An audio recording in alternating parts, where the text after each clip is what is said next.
அன்பின் உள்ளங்களே, இன்னைக்கு நற்செய்தி வாசகத்துல லூக்கா 1வது அதிகாரத்துல மரியாள கேப்ரியல் தூதன் சந்தித்ததும், கேப்ரியல் தூதன் மரியாள் கிட்ட சொன்ன காரியம், வயிற்றுல கருவாக இயேசு ஆண்டவரை தாங்க போறீங்க.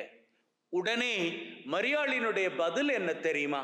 அது ஒரு கேள்வியாக இருந்தது. இது எப்படி நிகழும்? இந்த கேள்வி நம்முடைய வாழ்க்கையில பல தடவையில பலதரப்பட்ட நிலையில இன்னைக்கு இருக்கத்தான் செய்கிறது. என்னுடைய மகளுக்கான திருமணம் எப்படி நடக்கும்? அதான் பணம் இல்லையே, இது எப்படி நிகழும்?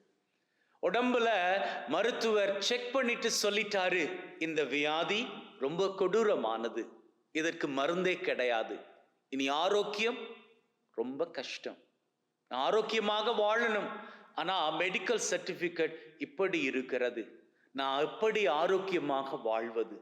இது எப்படி நிகழும்? வெளிநாட்டு பயணம் எல்லாம் கிடைச்சிருச்சு, விசா கூட வந்துருச்சு, பாஸ்போர்ட்டை தொலைச்சிட்டேன், இனி எப்படி வெளிநாடு போவது? இது எப்படி நிகழும்? இப்படி எத்தனையோ கேள்விகள்.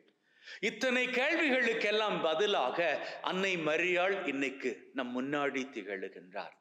அன்னை மரியாளுக்கு கூட அன்னைக்கு தெரியல எப்படி இதெல்லாம் நடக்கும். தன்னுடைய வயிற்றுல இயேசு ஆண்டவர் குடிகொண்டு எப்படி அவர் இந்த உலகத்திற்குள்ள காலடி பதிக்க போகின்றார். ஏன்னா அன்னை மரியாள் திருமணமாகாதவர்.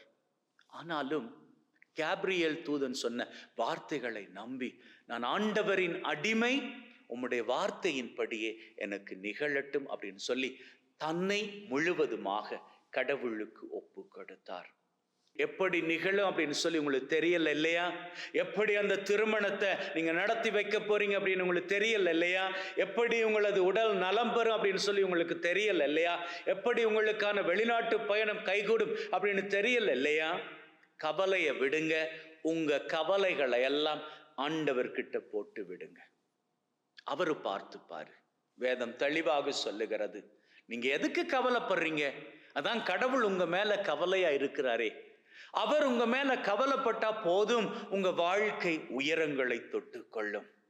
உங்க பையன் திருமணம், உங்க பொண்ணு திருமணம் சீக்கிரமாக நடக்கும். உங்களது உடல் சீக்கிரமாக ஆரோக்கியத்தை காணும். உங்களது வெளிநாட்டு பயணம் சீக்கிரமாக வந்து சேரும். இவை மாத்திரமல்ல, எப்பேற்பட்ட தேவைகள் இதுவரைக்கும் உங்களது மனதை குடைந்து கொண்டு இருக்கின்றனவோ அவை அத்தனையும் ஆண்டவர் முன்னிலையில் போட்டு விடுங்கள். கவலையை போடுவீர்களாக இருந்தால் இது எப்படி நிகழும் என்று கேட்க மாட்டீர்கள். ஆண்டவரின் அடிமை, அவர் எல்லாவற்றையும் பார்த்து கொள்வார் என்று அவர் மீது நம்பிக்கை வைத்து எல்லாவற்றையும் போட்டுவிட்டு நீங்க நிம்மதியாக இருப்பீர்கள். ஆண்டவர் உங்களுக்கான ஆசிரை அனுப்புவார். அப்படி அனுப்புகின்ற பொழுது நீங்கள் மகிழ்வையும் நிறைவையும் கண்டு கொண்டு வாழ்க்கையில் சிகரங்களை உயரங்களாக தொட்டு நிற்பீர்கள். அமேன்.